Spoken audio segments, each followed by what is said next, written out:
I'm Danny Mosca, otherwise known as Psychedillo, and today I'm going to be showcasing and running through my Eivor cosplay. I was actually approached by Ubisoft earlier this year to put together a complete Eivor cosplay from the newly released Assassin's Creed Valhalla. I've worked with Ubisoft in the past. I was actually Cassandra for the release of Odyssey 2 years ago, so it was an absolute honor and a pleasure to work with them again to put together this masterpiece, I think, hopefully. So this costume was a little bit different to what I was used to when it came to creating the cosplays that I usually do. It has a lot more material on it. Most of my cosplays are actually armor related, and I tend to stick to that niche. So creating a Viking was quite far out of my comfort zone, but hopefully I managed to pull it together decently. So the hood itself was very interesting to put together because not only was it my first time sewing a hood, and I'm glad there actually was one, it fits with the whole assassin vibe that goes with Assassin's Creed.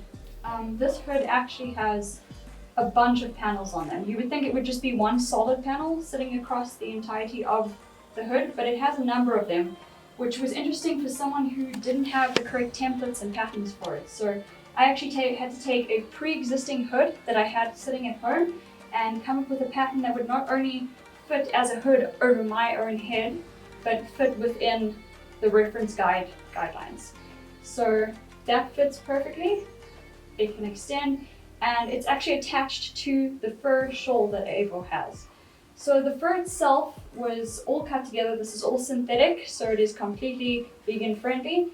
And in order to keep things neat, because I like to pride myself on the neatness of a costume, not only is it cut out and stitched, but the underside actually has a satin backing. That way things can keep neat. If anything happens to flap up while I'm wearing the costume or the costume is in motion, you'll kind of see the satin on the other side rather than a raw edge. I'd highly recommend finishing your edges when it comes to fur.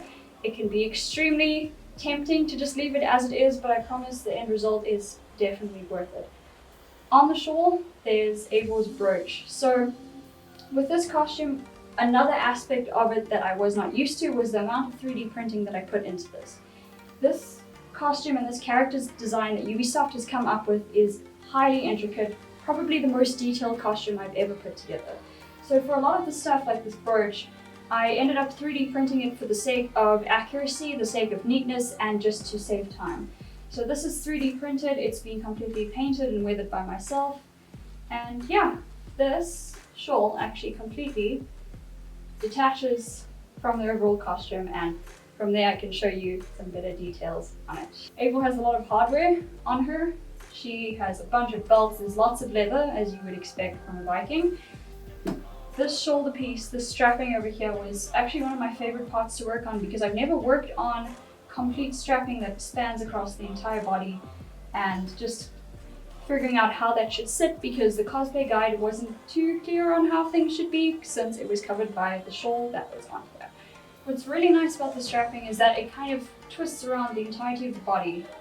One of them actually goes directly underneath the arm, and it kind of crisscrosses around the back, and it connects via a loop right here. So that was very interesting to come up with because the shawl completely covers this aspect, and with shoulder strapping you want it to be as sturdy as you can. You want it to sit right without any movement. So this is actually one of my favorite pieces to figure out because cosplay is pretty much just 90% winging it, 10% skill. But in addition to that kind of strapping, she also has her main waist belt. Also super interesting to come up with is it's actually a ton of detail that I don't think most people can see on this. She has a lot of belts attached to her, and all of them game developers. I love you guys. I'm so proud of the work that you do. You guys are super talented. But guys, the knots. That's not how belts knot.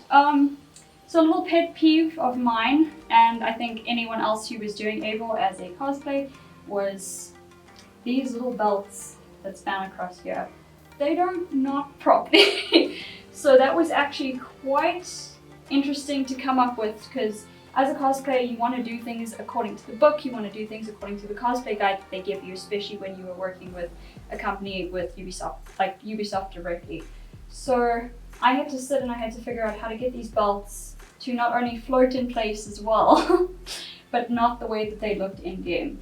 So it was a bit of a challenge, but it worked out very fortunately. And yeah, all of the armor that you can see on Eivor is actually made of EVA foam, which is a very similar material to yoga mats. So if you're a cosplayer, you'll know exactly what I'm talking about, but if you're new, all of our leather, all of our metal is all made of EVA foam.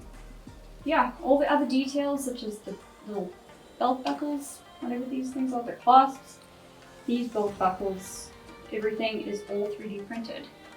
But on the whole, most of the details you'll see on this costume are actually handmade. With the braces, which I actually show more in depth in another video, you'll see that there are tiny, tiny little details that span across the entirety of the bracer. These were all done by hand. There's so much merit in working hard at destroying your fingers and your hands in order to get something as accurate as possible. So all of this is also EVA foam textured to look like leather and stitched. A lot of Eivor's armor pieces and pieces of her clothing all have tiny, tiny, minute little stitches that you can see on here. So fun fact, when putting together Eivor's vest, all of these little stitching details you'll see, I think I must have used about 50 meters worth of leather cording or thread to sew this. So my hands were very sore after this. It was very rewarding.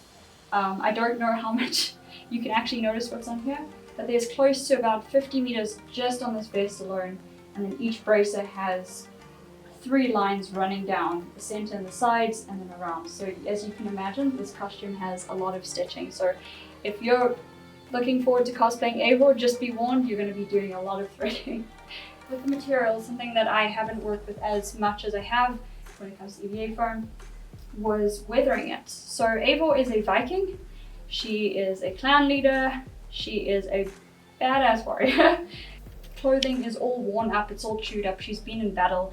I don't know how often Vikings get to repair stuff like this. So my mission was actually trying to translate this material into something that looked like it had survived multiple battles or just everyday life as a Viking. So you'll see that the bottoms and the sides are all chewed up, and that effect, very interestingly enough, was done by placing it on the floor and whacking it with a hammer. Completely unconventional, completely unexpected, but if you want to weather material very accurately, I would highly suggest hammers.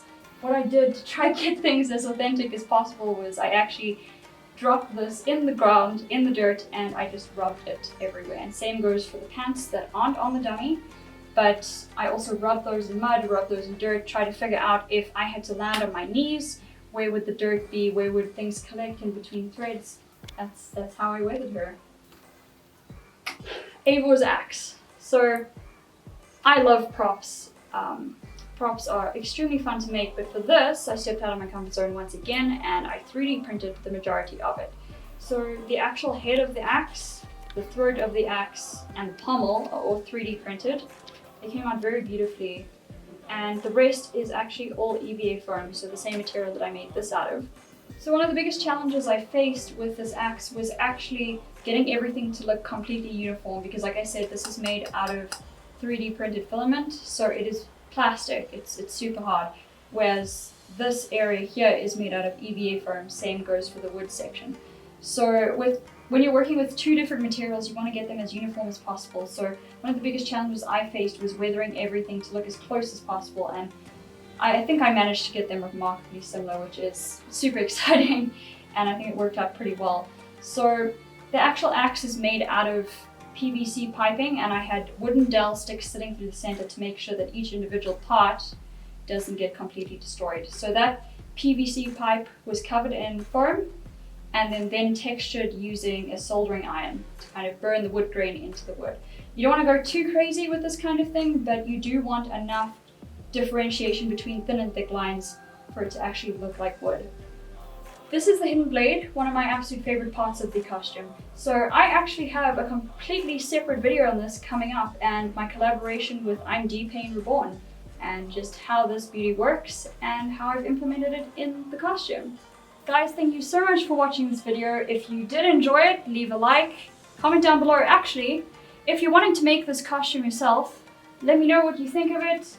If you have made this costume, let me know what the most fun or daunting part of the process was for you.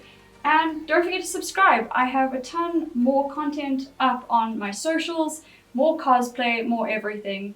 So stick around.